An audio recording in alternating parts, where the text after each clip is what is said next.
Plusieurs fois, je lui ai répété de me tuer en le regardant droit dans les yeux, comme ça, fixement. Ça a été très rapide, mais on s'est tué et on s'est regardé fixement dans les yeux jusqu'à ce qu'il baisse les yeux à travers sa cagoule. Et là, je me suis dit, il va pas me tuer tout de suite. J'avoue que j'ai eu très très peur. Je me suis dit, putain, je suis complètement taré. Moi, j'ai eu demandé de me tuer en plus. J'ai eu très très peur et je me suis dit, c'est fini pour moi. Là, je passerai pas la nuit, quoi. Bonjour à tous et bienvenue dans Les Gros Mots. Je m'appelle Gérald Faure et je suis l'animateur de ce podcast. Chaque semaine, à mon micro, je reçois de gros invités. Ce genre d'invités avec qui on a de grandes conversations sur de gros sujets. Ici, on parle d'entrepreneuriat, de finances perso, mais également de tendances de société. Pour ça, évidemment, on va utiliser plein de mots, parfois même des gros mots. Mais nous ne nous en veux pas parce que peut-être qu'ici, tu entendras le mot ou la phrase qui te permettra d'avoir le gros déclic dans ta vie pro ou dans ta vie perso. Si tu veux rejoindre cette grande aventure, clique sur le bouton pour t'abonner. Et maintenant, je te souhaite un bon et gros épisode. Bonne écoute. Bon, on démarre l'enregistrement juste avant là d'appuyer sur le bouton enregistrer. Pierre me disait, alors moi je lui disais que je m'étais entraîné ce matin à 6h30, j'étais très fier que j'avais fait ma séance de sport. Il m'a dit ouais, moi la semaine dernière je me suis entraîné 19h, donc voilà. Et là je pars sur plusieurs heures de vélo juste après, donc voilà. Donc en gros je me suis fait calmer direct. Voilà, j'ai voulu un peu me la raconter, je me suis fait éteindre, donc c'est impeccable. Comment ça va, Pierre? Très bien. Non, mais chacun le fait à son niveau. Après, il faut avoir faut avoir du temps pour faire du sport, hein. C'est contraignant, et c'est assez chronophage dès qu'on fait ça sérieusement, quoi. Bon, j'ai l'impression que c'est une énorme passion. Là, on en parlait, vous me racontez du coup, votre activité. Ça a un peu été ça toute votre vie, j'ai l'impression. Et on va comprendre pourquoi en vous présentant. Mais du coup, vous avez fait pas mal de sport et du coup, c'est un peu la suite logique, quoi, j'ai l'impression. Bah, dans une carrière militaire, le sport est une partie très importante dans tout ce qu'on fait, et encore plus quand on est dans des unités un peu quand on est dans des unités opérationnelles comme des unités parachutistes ou de marine. Allez, à cette période, il y avait quand même très peu de régiments professionnels, donc le sport, on va dire, 80% de nos journées, quoi. Donc la condition physique, ça permet d'être opérationnel et aussi de se maintenir en vie dès qu'on est projeté dans des opérations. Le sport, ça permet de tenir sur de nombreuses années. Bah justement, te tenir en vie, c'est un truc que vous connaissez bien. Enfin, du coup, que vous avez dû expérimenter. Ouais. Vous avez édité un bouquin suite à votre histoire personnelle. On va en parler aujourd'hui. Mais avant, est-ce que vous pouvez du coup vous présenter et puis peut-être nous introduire un petit peu justement ce bouquin qui moi m'a fait vous connaître.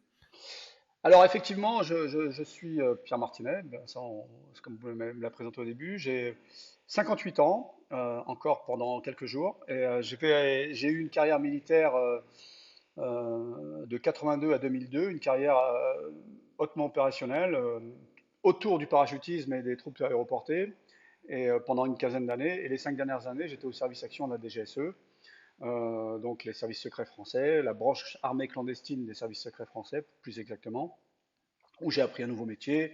Ça m'a permis d'accomplir tout ce que je voulais pendant mon parcours militaire. C'était pour moi une sorte de Graal d'aller au service action de la DGSE, comme beaucoup veulent aller. On l'appelait encore le 11, le 11 parce que c'était l'ancien 11e choc, hein, la branche armée des services secrets de l'époque. On était l'héritier du BCRA, hein, c'est les services secrets de la France libre qui avaient été mis en place, créés par De Gaulle. Donc nous sommes les héritiers de ce glorieux service et de ces personnages qui ont écrit l'histoire des services secrets français. Ensuite, en 2002, j'ai pris ma retraite, hein, à 38 ans.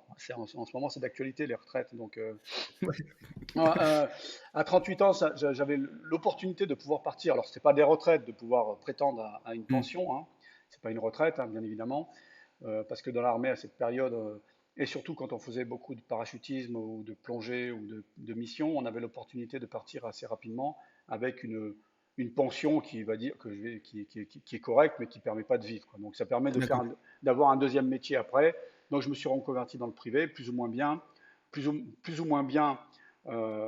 Au départ, j'étais chez Canal+, ça a été plus mal que bien. Et ensuite, eh bien, tout au long de ma carrière, tout au long de mon parcours, j'ai fait pas mal de trucs, hein. J'ai même eu un bar à vin au Batignolles à Paris.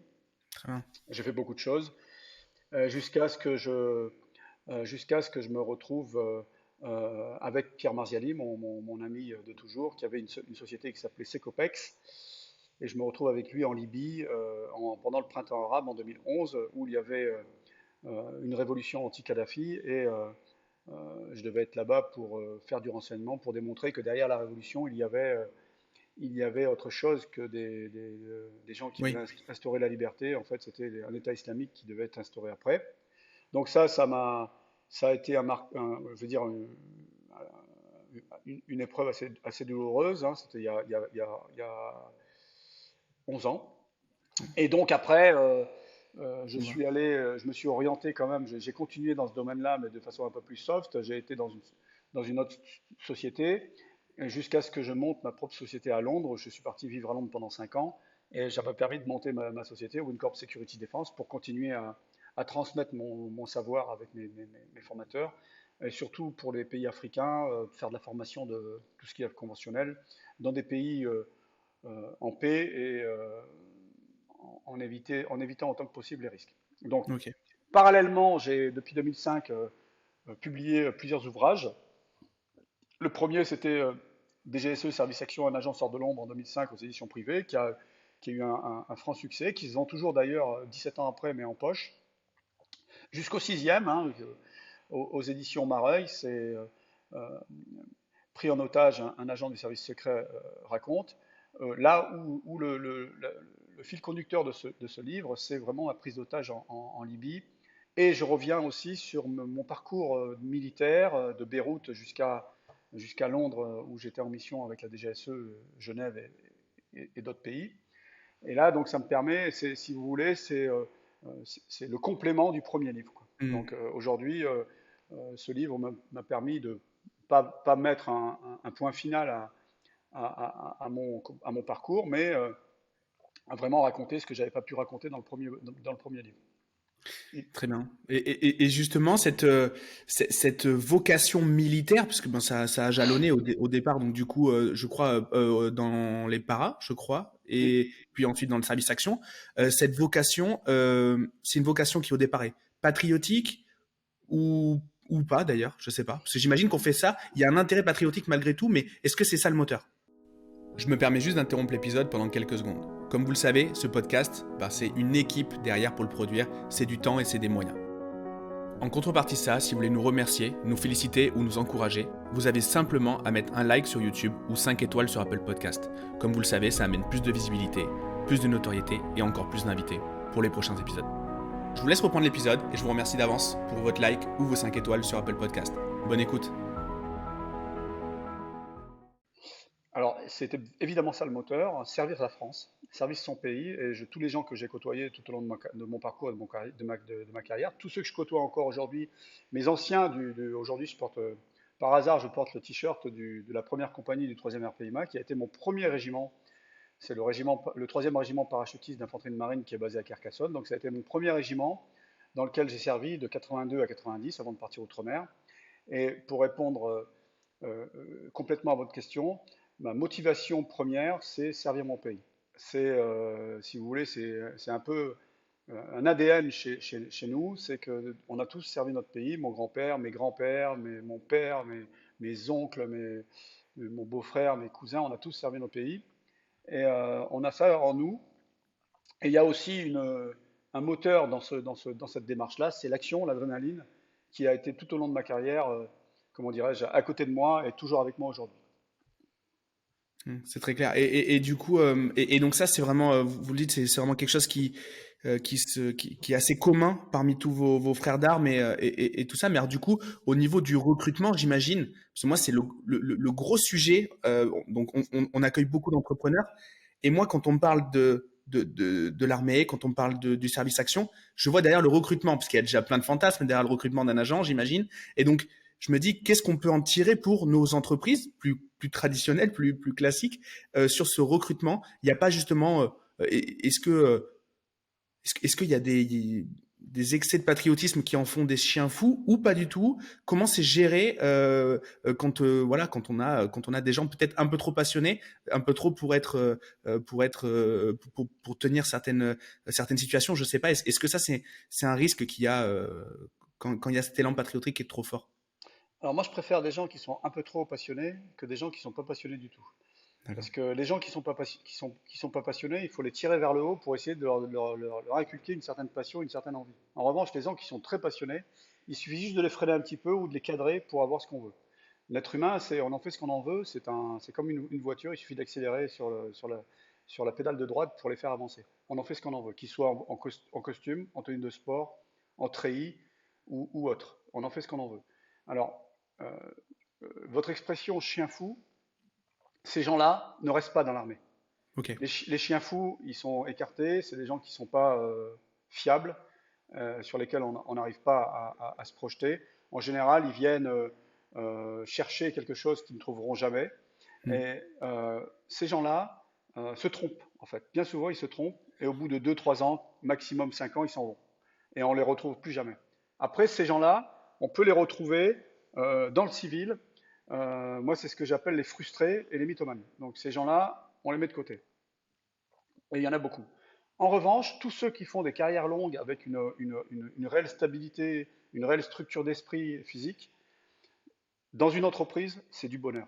Parce que j'ai été aussi dans les entreprises, j'ai recruté beaucoup, et quand j'avais affaire à un ancien militaire, on parlait le même langage. Ponctualité, effort, euh, engagement, parole donnée, tous ces trucs-là, on n'avait pas besoin de leur expliquer. Et dans une entreprise privée, aujourd'hui, qui n'a rien à voir avec mon ancienne vie, ce qui m'a le plus étonné, c'est ça. C'est des gens qui se plaignent tout le temps, des Ouais. gens qui sont toujours contre, des gens qui ont toujours un discours négatif, des gens qui ne sont pas ponctuels, etc., etc.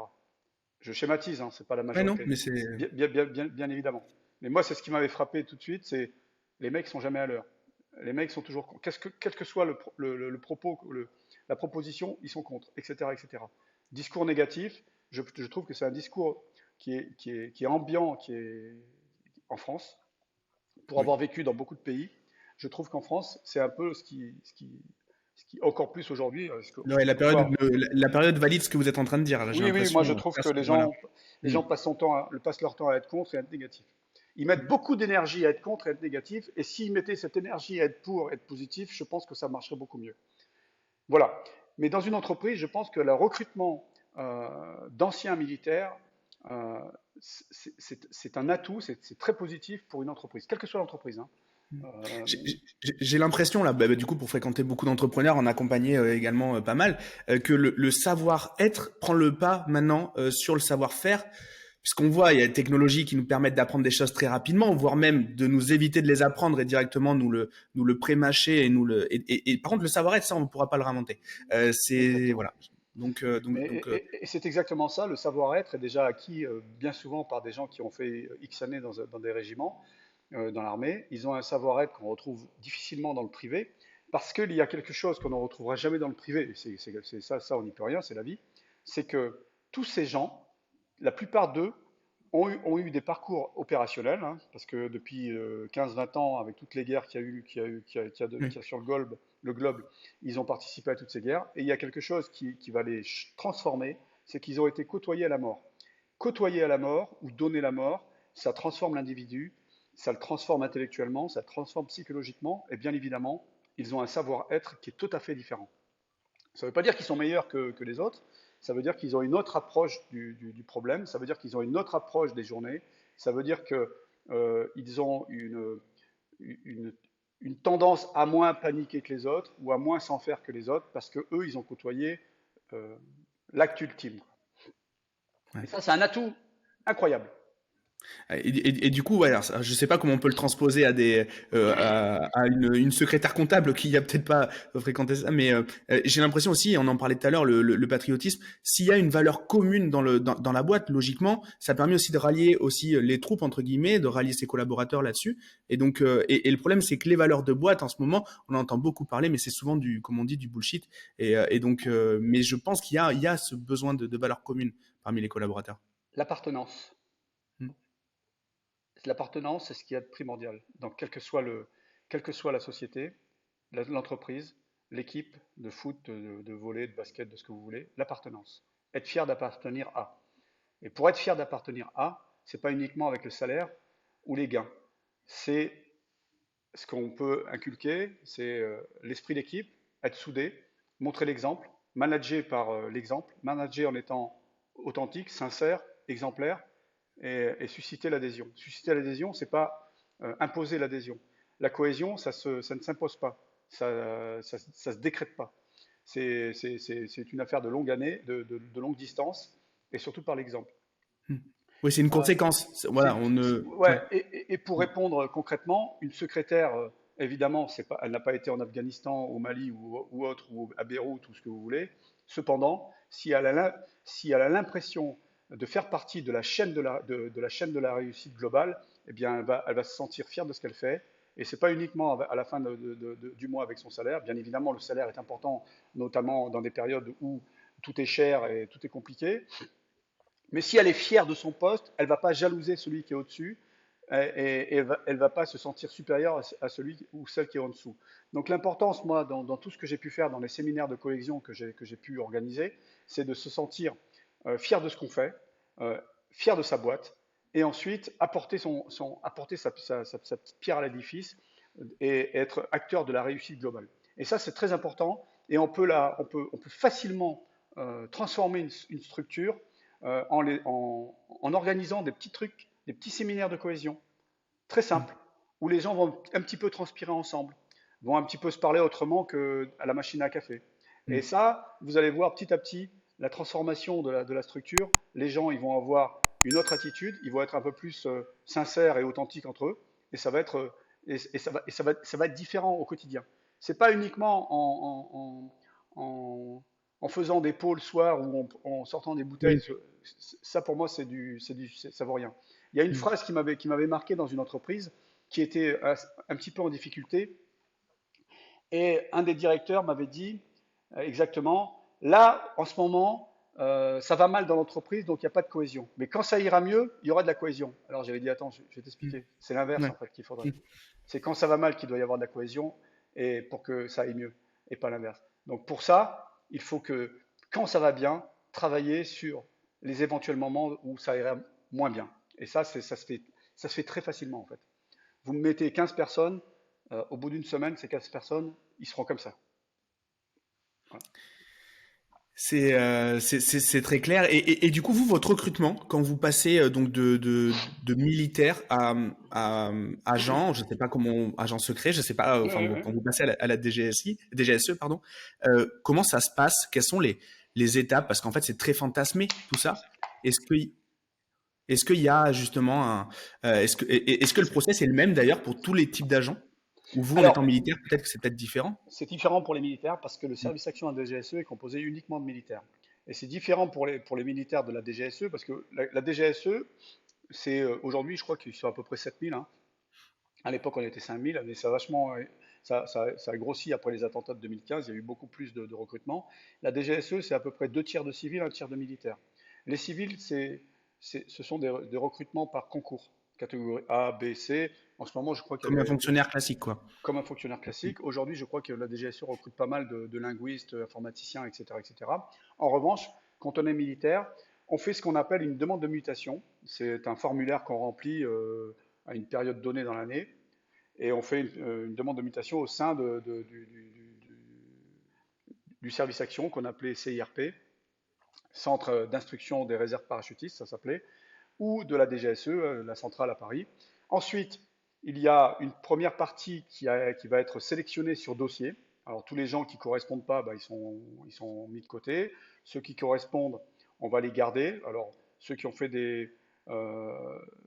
des demandes pour être nageurs de combat, ils vont rentrer dans un autre cursus, par exemple, qui est très long, qui est 2 ans. Ceux qui font une demande comme moi, on va dire plus traditionnelle, eh bien, on est convoqué à la à l'état-major du service action qui se trouve en banlieue parisienne, du côté de Romainville. Et là, pendant 3 4 jours, on va subir plusieurs tests.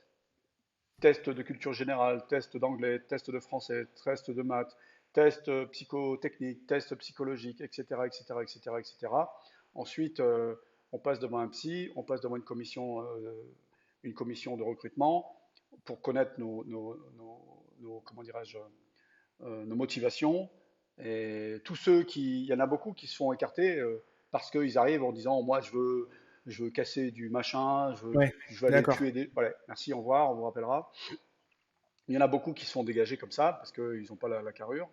Ensuite, une fois que ces tests sont passés, nous, on n'a aucune nouvelle, on ne sait rien en fait, hein, personne ne sait.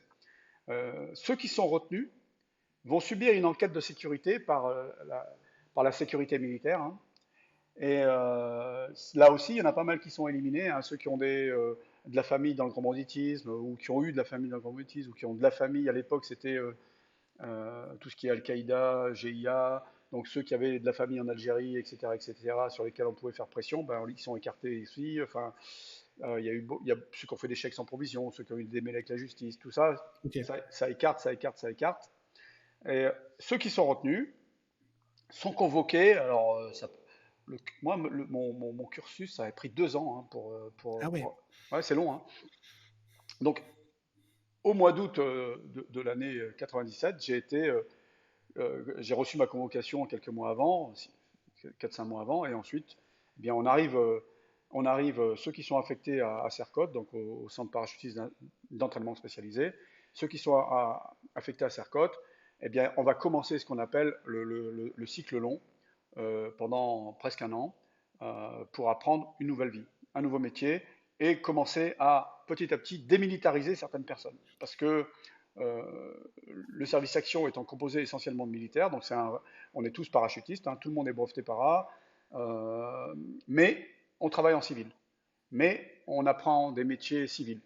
Parce que quand on part en mission, ben, on part en mission Oui. clandestinement, puisqu'on va être des clandestins, avec des faux papiers, avec des faux permis, avec des comptes en banque sous notre fausse identité, etc., etc. Donc il faut apprendre vraiment, reprendre tout à zéro, quoi.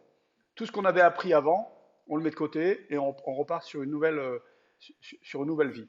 Est-ce que du coup vos nouvelles vies, elles se rattachent à des compétences que vous avez déjà pu avoir, des affinités? Je sais pas s'il y a quelqu'un qui a fait un bac L ou je sais pas quoi avant d'être militaire, il peut peut-être prétendre être un faux prof de français ou quelque chose comme ça? Exactement, Ok, d'accord. exactement, exactement. Alors, par exemple, les médecins qui faisaient le stage, parce qu'il y avait des médecins aussi, hein, ben, eux, c'est tout trouvé, leur phase vie, ils étaient médecins, hein, c'est pas un problème. Bien évidemment, ceux ceux qui, comme moi, n'avaient pas des compétences en médecine, j'allais pas m'inventer une fausse vie de médecin, parce que Hmm. c'est ridicule. Donc, chacun trouvait. Moi, par exemple, j'avais un profil sportif. Moi, j'étais déjà moniteur parachutiste dans le civil, dans l'armée, donc ça aurait pu être une de mes compétences. Mais trop proche Oui. de notre métier. Donc j'avais choisi un métier qui était un peu plus éloigné, qui était maître d'hôtel en freelance. Ça me permettait de partir à l'étranger, mais j'ai appris ce métier. Donc je suis parti aussi faire des stages dans des CCI à Paris. Je suis parti me former dans des groupes hôteliers tenus par des agents de chez nous, des honorables correspondants ou des réservistes. Donc Mais sous la légende déjà, sous votre nom sous de ma votre nouveau légende, nom. sous Ouais. mon nouveau nom, avec mes nouveaux papiers, je partais réellement avec. Celui qui me recevait connaissait. Oui. Parce que celui Ok. qui me recevait travaillait dans la même boîte que moi, mais comme honorable correspondant ou réserviste. Donc lui, c'était un honneur pour lui de recevoir un véritable agent et de pouvoir le former. Et moi, j'étais bien parce que j'apprenais un vrai métier avec une vraie personne, jusqu'à ce je pouvais même avoir un numéro de sécurité sociale avec, parce qu'il aurait pu m'embaucher. On peut aller jusque-là, quoi. D'ailleurs, on va jusque-là parfois, dans certaines légendes qui sont très lourdes. Euh, et ensuite, eh bien, ça me permet de voyager. Donc, ça me permet de voyager, ça me permet de louer un appartement à Paris parce que j'ai besoin d'un pied-à-terre à Paris, etc., ouvrir un compte en banque, etc., de l'alimenter, etc., faire vivre ma légende, comme on dit dans le jargon.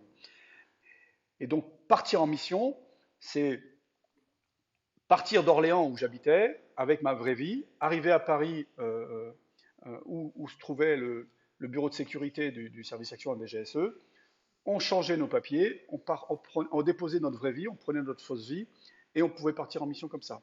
Juste avant, on subissait une batterie de questions, de tests pour savoir si on était capable de répondre à ce qu'on appelait un interrogatoire de simple police. Ça veut dire qu'on me demandait, on me posait des questions toutes bêtes sur ma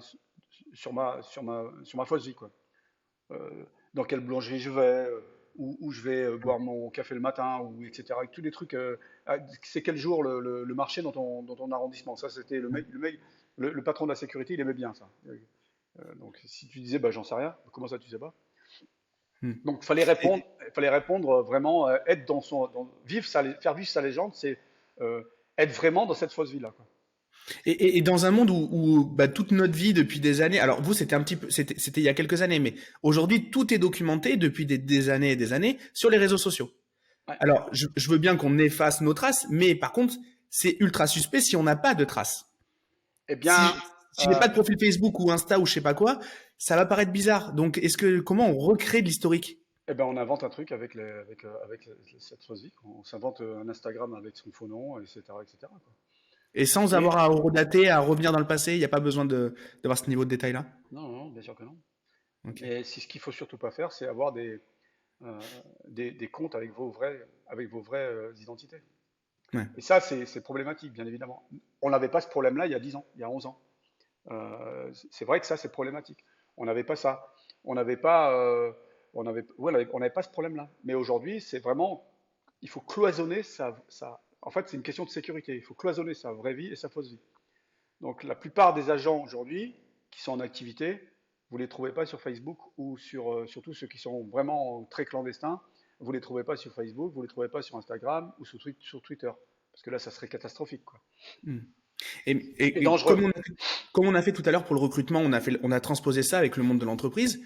Si là on transpose ça avec le monde de l'entreprise, donc ce qu'on peut appeler la phase d'onboarding, Oui. à quel moment on vous lance, à quel moment vous démarrez, quel niveau vous devez atteindre pour partir en mission, à quel moment, voilà, comment on peut transposer ça à l'entreprise, parce que un jour, un commercial que je suis en train d'onboarder dans ma société, le jour où il va décrocher le téléphone et faire sa première vente, bon ben il va falloir que j'ai un petit élément réassurant pour moi, en disant bon, c'est bon, il va pouvoir y aller, il va pas Ouais, juste être en binôme, ouais, etc. Comment ouais.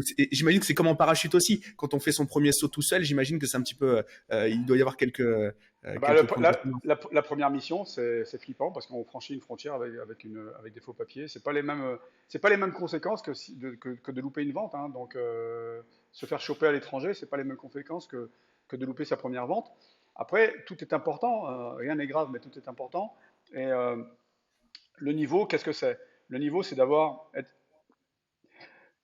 moi, j'ai l'habitude de dire, euh, on m'a souvent dit, euh, non, c'était quoi le terme? Euh, Orgueilleux ou je sais plus quoi. Moi, je dis non, moi, je suis sûr de moi. Pour être sûr de soi, il faut s'entraîner. Pour être sûr de soi, il faut se former. Arrogant, voilà. Arrogant, ok. On confond l'arrogance et l'assurance. Et pour être bon de ce qu'on va faire, c'est en amont qu'on va le faire. Faire une vente, ce n'est que le résultat d'une formation, par exemple. C'est décrocher son téléphone et d'appeler un client, c'est uniquement une restitution de ce qu'on a appris. C'est dans tout pareil. Le saut en parachute, c'est qu'une restitution de ce qu'on a appris. Si on est mal entraîné, on n'est pas sûr de soi, on va hésiter, on va faire un mauvais geste, on va avoir un accident, on va mourir. Si on est sûr de soi, si on est full entraînement, on est sûr de soi, on va faire les bons gestes. Si on a un imprévu, on va le régler en un claquement de doigts parce qu'on est sûr de soi, on s'est entraîné, on est prêt. Et on va réussir. C'est exactement comme ça dans tous les domaines, quel que soit le domaine. Tous les domaines. Être agent, c'est exactement la même chose. Si je suis pas sûr de moi, si je connais pas le dossier, si je suis incapable de mentir, je vais me planter. Si je pars au combat, si je me suis pas entraîné, si je ne sais pas tirer, si je ne sais pas courir, si je ne sais pas me poster, si je ne sais pas restituer tous les actes que j'ai appris pendant ma formation, je vais mourir. Donc tout ce qu'on fait dans la vie, ce n'est qu'une restitution. Je fais des Ironman. Un Ironman, c'est pour quelqu'un comme moi, c'est 13-14 heures d'effort, 12 heures quand ça va bien. Si je ne me suis pas entraîné, je vais mourir.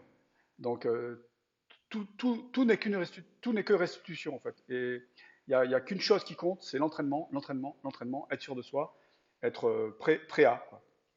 Et ça, Et, pour quel que et, soit et, le domaine. Et ça, vous pouvez le faire parce que c'est vous qui entraînez, quoi. et si là, par exemple, j'accélère sur votre carrière et qu'on tombe en Libye où, du coup, vous êtes pris en otage, vous êtes entraîné, donc vous êtes peut-être entraîné à prendre, je dis n'importe quoi, bah, à être torturé peut-être, je sais Oui, pas, ou oui, à bien être, sûr. voilà, mais du coup, quand là, il y a la vie en jeu, comment ça, on se prépare à ce genre de choses-là? Et comment on fait? Parce que du coup, là, on n'est pas, J'imagine qu'il y a quand même le naturel doit quand même rejaillir un petit peu, et notamment peut-être la peur et certaines réactions à la peur. J'imagine que ça serait humain.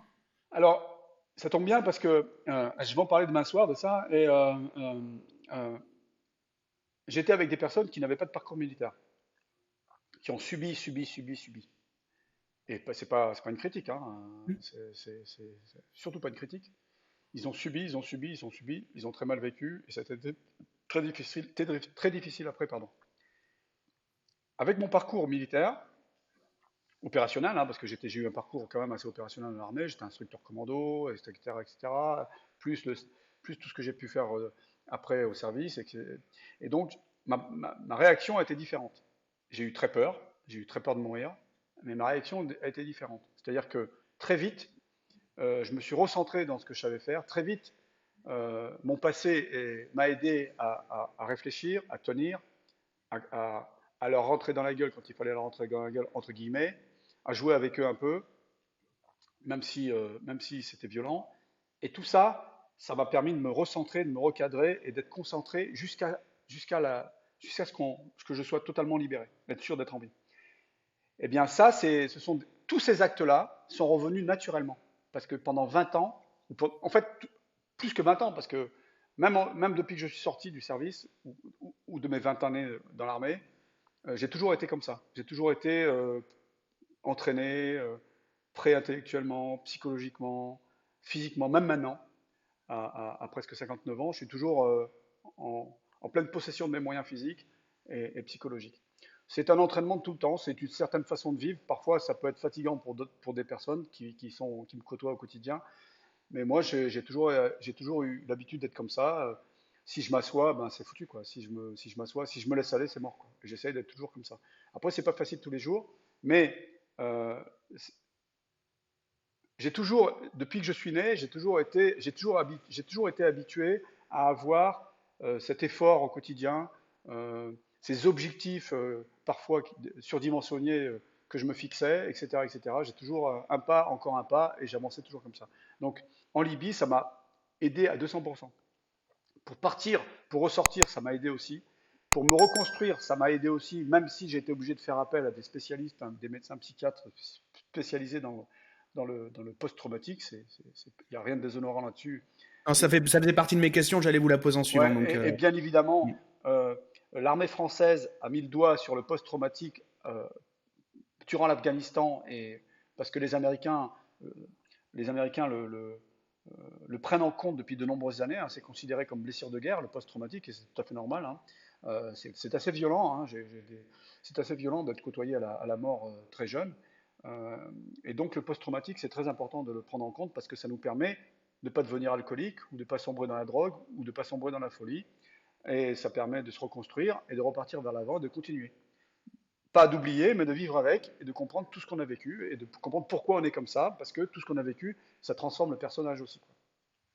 et moi, mon métier, alors, c'est beaucoup moins glorieux que le vôtre, mais moi, au départ, je fais de la programmation informatique. Vous voyez, c'est moins, je prends moins de risques, je risque moins de trucs, mais on fonctionne par ce système de conditions. Je veux dire, si il se passe ça, bon, voilà, s'il se passe ça, et puis il y a un else pour toutes les autres cas, les autres cas de figure. Est-ce que justement, on vous prépare au else, vous aussi? On vous prépare au truc qu'on peut pas préparer? On appelait ça les canons conformes, en fait. Et les canons conformes, eh ben, on peut en avoir, on peut en énumérer 10 000. Eh ben, il y en a toujours un qu'on aura oublié. Donc, il y a, encore une fois, alors c'est moins technique que l'informatique, parce que en vérité, moi, votre domaine, pour moi, c'est de la science-fiction. Et c'est moins technique que l'informatique. Mais en étant entraîné parfaitement à 200%, on arrive à essayer ce fameux canon conforme, celui qu'on n'avait pas envisagé, on arrive à le traiter quand même relativement bien pour s'en sortir.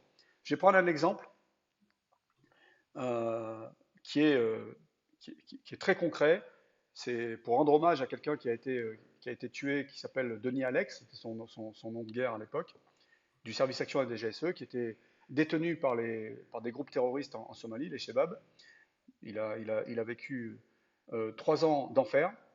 Et lorsque les commandos du service action de la DGSE sont allés le libérer. Ils ont préparé en amont, mais comme on ne peut jamais préparer, quoi. Ils ont préparé tout.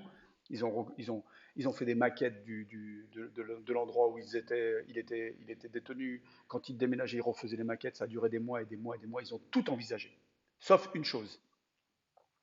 Sauf une chose, c'est que le drone qui était en, le drone qui était le drone américain qui les aidait à ce moment-là, qui prenait en vidéo, en direct le lieu, eh bien, il n'a pas pu visualiser quelqu'un qui dormait sous une bâche. Et cette personne-là, ils ont buté dessus et ça a donné l'alerte.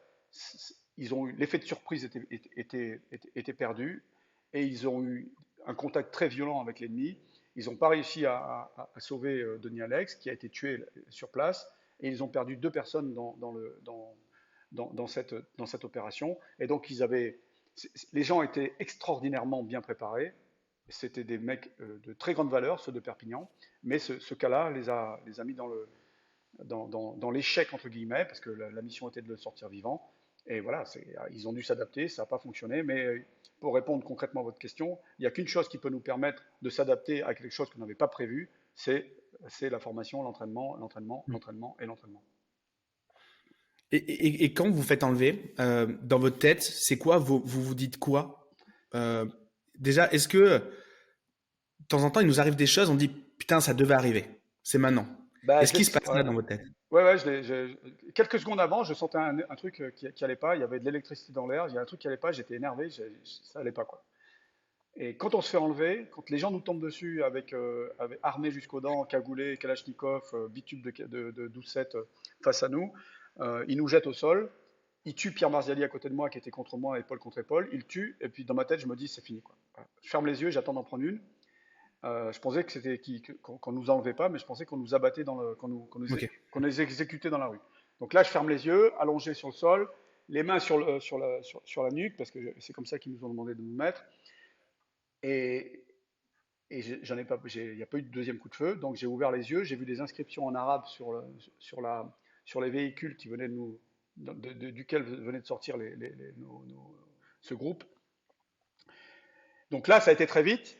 Ils nous ont relevés, bousculés, frappés, attachés les mains dans le dos avec des serflex, mis des bandages sur les yeux pour pas qu'on voit. Ils nous ont jetés dans les véhicules. Donc là, tout de suite, ma première réaction, après avoir vu Pierre Marzali être jeté dans le pick-up comme un vieux vulgaire sac à patates.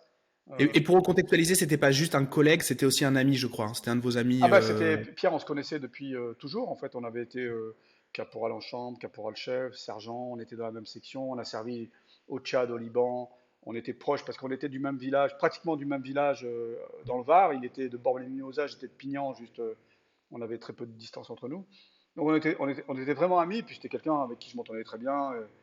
C'était un bon vivant. C'était un ancien rugbyman d'ailleurs. Il avait été en équipe de France cadet, je crois, ou un truc ou junior, non cadet, je crois. Donc c'était vraiment un grand gaillard qui était. Je me moquais souvent de lui parce qu'il courait pas très vite, mais il était costaud, donc c'est pour ça. Donc c'était quelqu'un qui était. C'était vraiment un ami, quoi. Donc quand il a été grièvement blessé, je pensais qu'il était mort, hein, parce qu'il est parti dans des râles tout de suite. Donc une fois qu'on l'a vu jeté dans le pick-up, je me disais bon, il est mal barré. Enfin, on était vraiment inquiets, mais je savais pas qu'il était mort. Donc ensuite, dès l'instant où je me suis retrouvé assis dans le véhicule euh, où ça gueulait, machin, on a commencé à partir, je me suis tout de suite recentré sur une chose que j'ai essayé de déterminer, c'est où j'allais.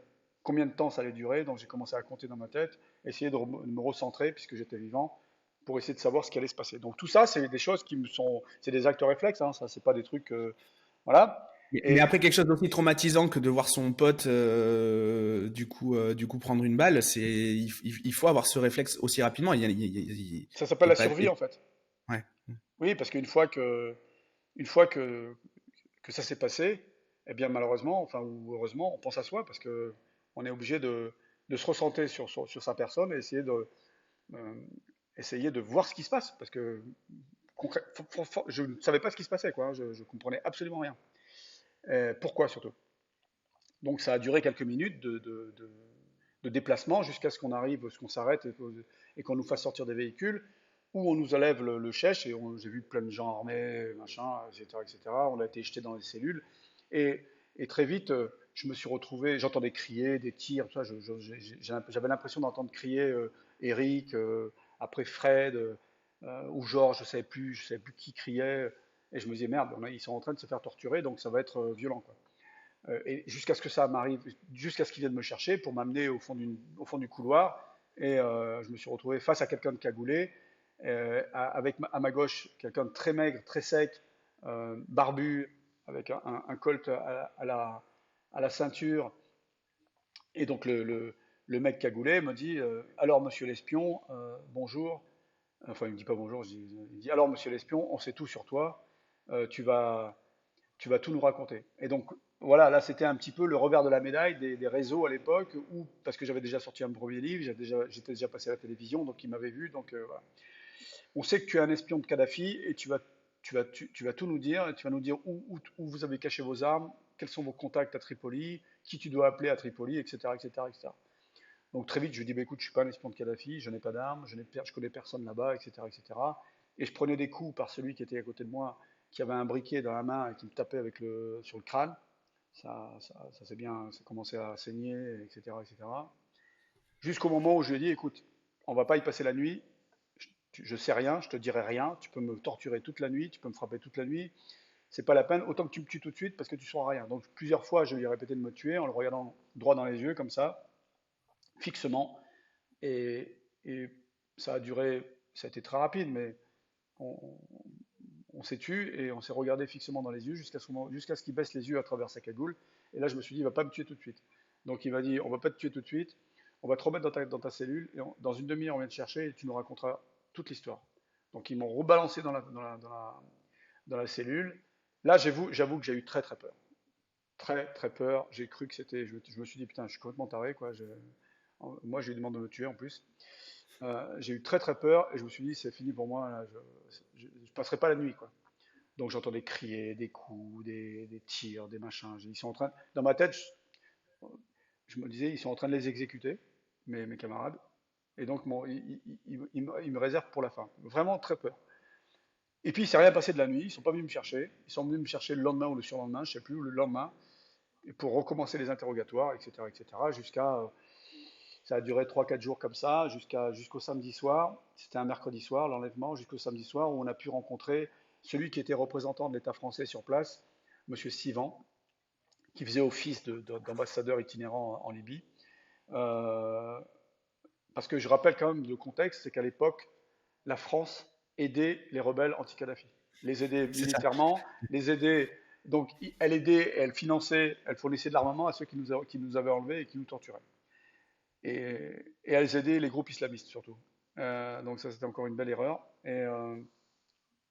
Donc on a rencontré le représentant de l'État français qui nous a dit, écoutez, vous me mettez un peu dans la merde parce que je suis pas là Parce pour... que à cette époque-là, je sais pas si on en a parlé, mais j'ai tellement écouté avant cette interview, vous n'étiez plus militaire, faut bien le répéter. Voilà. J'étais dans le privé. Ouais, ouais, Vous étiez dans le privé, hein, donc.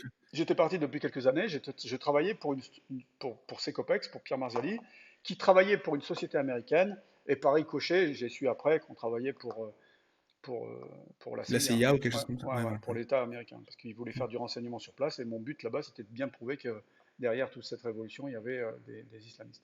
Et autre chose après qui m'avait demandé dans la voiture. Mais euh,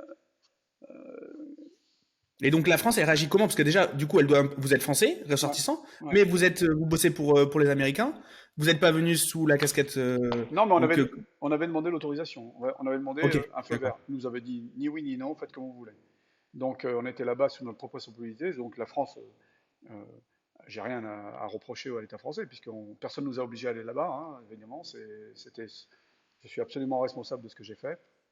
Donc je me plains surtout pas. Euh, Surtout pas, puisque grâce à l'État français, ils nous ont quand même libérés. Et donc on a rencontré ce représentant de l'État français. Ce représentant de l'État français nous a dit on va faire le maximum pour vous sortir de là, mais ça risque de prendre beaucoup de temps. Donc dans mon esprit, j'étais là au moins pour 3 4 mois. Donc je me suis dit, bon, mon seul espoir, c'était que la France les aidait. Donc ils n'allaient pas scier la branche sur laquelle ils étaient assis. Donc, et c'est bien ce qu'ils nous ont dit. quand ils nous ont expulsés, ils m'ont dit droit dans les yeux, on ne te libère pas pour tes beaux yeux, on te libère parce que les Français nous ont demandé de te libérer. Sinon, on t'aurait tué. Et moi, tous les jours, ils me disaient, maintenant qu'on a tué ton patron, c'est toi qui est le patron, c'est toi qui vas mourir. Tous les jours. Et est-ce que justement, alors j'espère que la question elle n'est pas déplacée, en tout cas c'est pas du tout l'objectif, mais est-ce que justement c'est parce que c'était le patron qu'il a été abattu, vous pensez? J'en- Ça aurait pu être le contraire? je sais absolument pas en fait. Ce qui s'est réellement passé, factuellement, parce que j'étais à côté de lui et je l'ai vu, étant là-bas, j'avais du matériel pour faire de l'espionnage, dont un ou deux téléphones Nokia qui, lorsqu'on mettait en route un logiciel dans ce téléphone, permettait de capter plein de trucs. On captait tout ce qu'on avait dans les rues, tout ce qu'il y avait, les adresses, les machins, on pouvait tout capter. Et donc ce téléphone-là me permettait ensuite de décharger ces informations de ce logiciel sur mon Mac, sur lequel j'avais un autre logiciel de cryptage, un truc balèze, hein, que j'avais jamais vu moi, un truc à 50 ou 60 000 euros. Et ça me permettait de mettre ça sur des disques et éventuellement soit envoyer par mail, soit envoyer ou donner le disque à Pierre quand il venait. Parce qu'il n'était pas avec moi, hein, il m'a rejoint le 11 mai au matin. Lui. Et moi j'étais là-bas avec mes camarades, avec deux de mes camarades, depuis le 17 avril.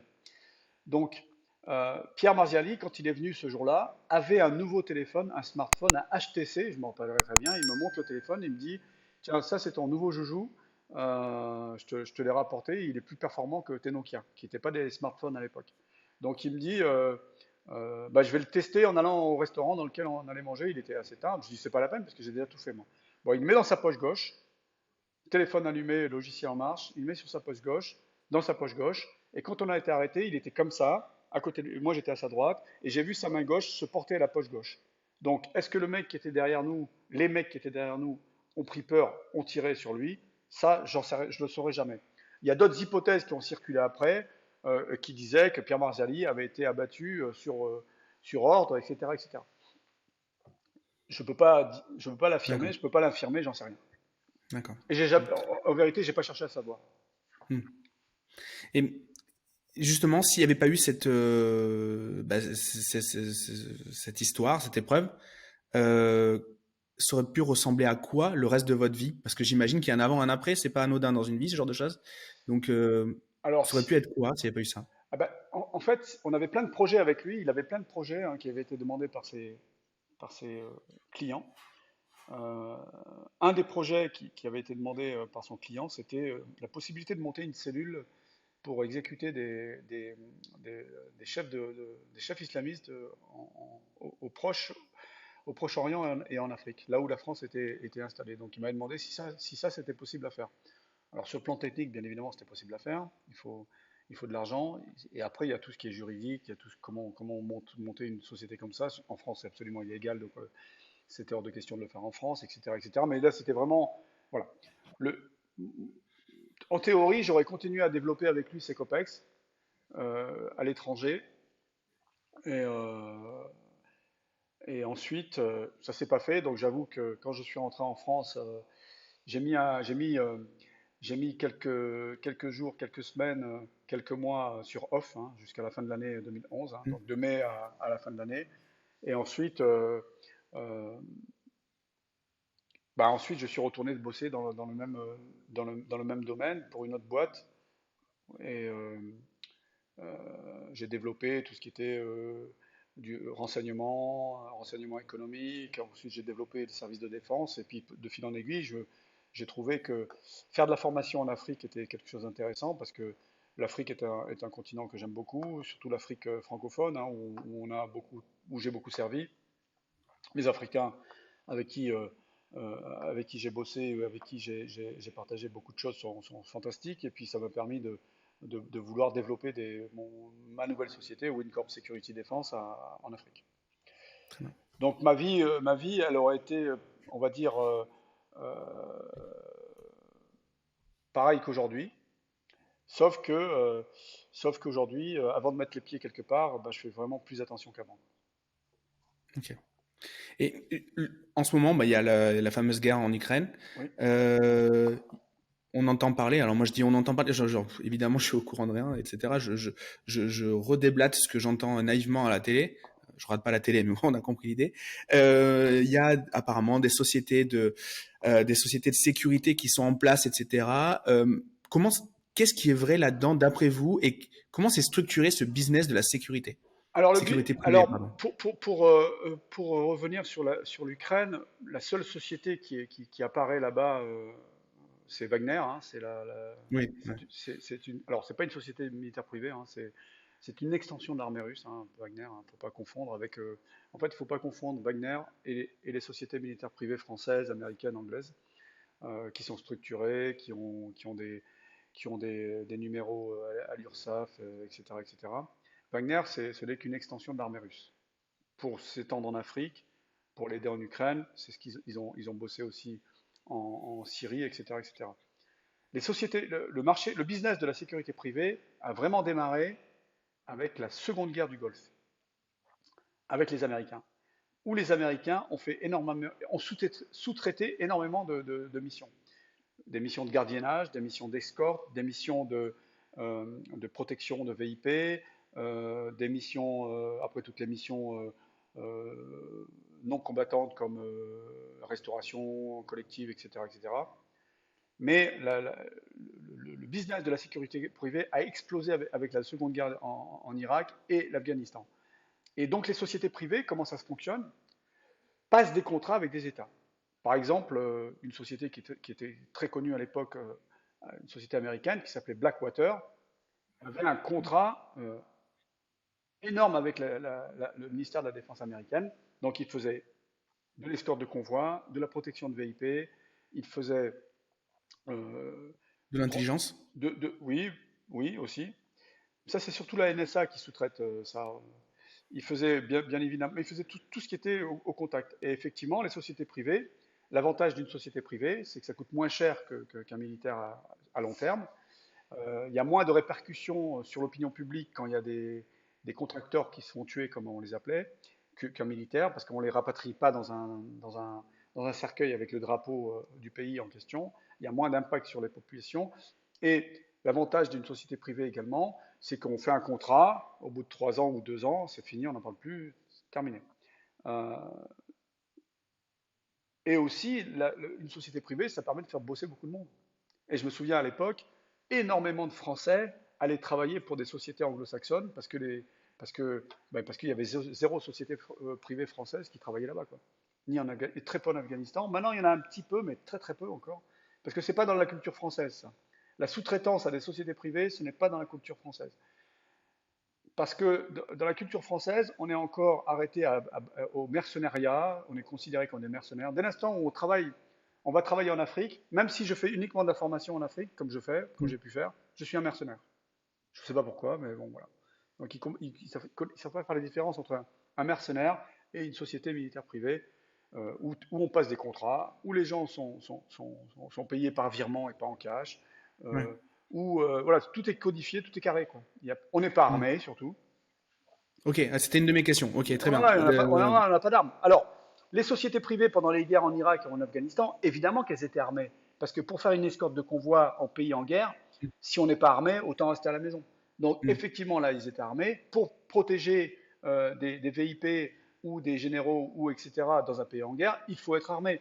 Pour assurer la protection d'établissements ou de camps, il faut être armé. Donc, bien évidemment, dans des pays en guerre, on est armé. Mais si demain je vais faire de la formation au Cameroun pour l'armée camerounaise, je n'ai pas besoin d'être armé. Je vais là-bas avec des consultants, avec des gens qui travaillent pour moi, qui sont identifiés, qui dorment dans des hôtels, on fait de la Mm. formation dans tel ou tel domaine, hein, et puis voilà quoi. Il n'y a pas de contact, il n'y a pas de guerre, il n'y a pas de. Moi, je me refuse aujourd'hui d'aller dans un pays en guerre pour faire de la formation. C'est très clair. Et j'aimerais vous poser une question que j'ai posée à David Corona, qui est donc un ancien du GIGN, qui est passé sur le podcast il y a quelques semaines.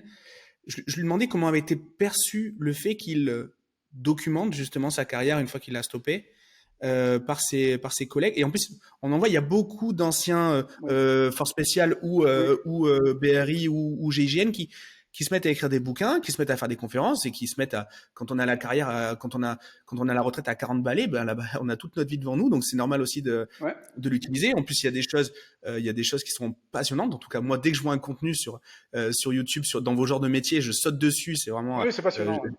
voilà, c'est passionnant. Mais comment c'est vu par les collègues qui sont encore en activité ou les anciens qui n'osent peut-être pas le faire? Comment c'est perçu tout ça? Alors, en France, c'est pas toujours bien perçu en France. Parce qu'encore une fois, la culture française est totalement différente des anglo-saxons. Il y a un journaliste anglais qui m'a dit, euh, parce que moi j'ai été arrêté quand j'ai fait mon premier livre. Hein. Mon premier livre, la ministre de la Défense a déposé plainte contre moi à l'époque, c'était Michel Alliot-Marie. Donc j'ai été arrêté par la DST. Ok, je savais pas du tout. Ok. Ouais, j'ai été arrêté par la DST. J'ai passé 48 heures de garde à vue au sous-sol de la rue Nolaton où siégeait la DST à l'époque. Là où avait été interrogé un terroriste comme Carlos. C'est ce qu'il me disait. Hein. Ouais, Euh, ouais, d'accord. même traitement, enfin, même traitement, entre guillemets, hein. Parce que les gens qui m'ont interrogé faisaient ce qu'on leur avait demandé de faire et ils étaient très corrects avec moi. D'ailleurs, même pendant ces 48 heures, je dédicaçais des livres, je leur dédicaçais des livres. J'ai été condamné en première instance à 10 000 euros d'amende et à 3 mois de prison, 6 mois de prison avec sursis. On a fait appel, j'ai été condamné à 10 000 euros d'amende pour avoir osé écrire un livre sur mon parcours au sein du service action et de l'armée sans demander d'autorisation. Donc, ce qui s'est passé, c'est que une fois que c'était fini, mon livre a continué à se vendre, il se vend toujours, je continue à faire des ouvrages, je ne suis plus comment dirais-je, inquiété. Les forces spéciales qui font ça, y a quelqu'un des forces spéciales qui a écrit dans la même maison d'édition que moi, là, qui est très bien aussi, qui s'appelle Louis Saillant, maître de guerre. Oui. Très bon livre, très bien, très bon personnage également. Bah, sa hiérarchie, il a pas pris, ça a été un peu compliqué avec sa hiérarchie aussi. Alors que ce qu'il faut savoir, c'est que tous ces ouvrages-là, GIGN, RAID, euh, Force spéciale, etc., ça suscite énormément de vocations. Et ça, c'est inestimable, c'est mieux qu'une campagne de recrutement ou un truc comme ça. C'est clair. Voilà. Non, c'est clair. Alors, et puis quand j'entends parler de vos problèmes de boulot, vos problèmes de bureau, si, c'est pas tout à fait les mêmes que les miens, donc je relativise sur mes problèmes aussi. Donc je veux Exactement, dire, exactement. voilà, moi quand j'ai un truc qui est bloqué, j'ai un site internet en panne, bon, voilà, on n'a pas tout à fait les mêmes enjeux, donc je relativise sur mes problèmes et donc du coup, donc voilà, sans évidemment, voilà, c'est de l'humour, mais donc ouais, non, c'est complètement, moi je trouve ça très utile. Mais ce qui est bien, c'est de Euh, transmettre aussi. Transmettre, moi j'aime bien, c'est de parler de ce que j'ai fait. Alors, déjà, j'ai un principe, moi, c'est que vous m'entendrez jamais, comme le font certains, je m'entendrai jamais, vous m'entendrez jamais critiquer ou dire du mal de mes anciens camarades, ou dire du mal de l'institution, ou dire du mal de celui qui va, comment dirais-je, oser raconter ses histoires. Les gens du GIGN, moi, les gens du GIGN, pareil, j'ai dévoré tous leurs bouquins, notamment quand il y a eu l'assaut à Marignane. J'ai eu la chance même de faire écrire dans la collection que je dirigeais quand j'étais aux éditions du Rocher, un des acteurs de cet assaut-là, qui avait écrit un bouquin qui s'appelait L'Assaut, dont était tiré le film L'Assaut. C'est merveilleux parce qu'on apprend plein de choses, on côtoie des gens extraordinaires, on, on, on est, comment dirais-je, c'est une vraie transmission en fait. Et ça permet de démystifier certaines choses, ça permet de vulgariser certaines choses, et ça permet aussi de partager, quoi. Et pour moi, c'est primordial, c'est de raconter des histoires et de faire partager ça, et de partager ça avec le plus grand nombre de personnes, quoi.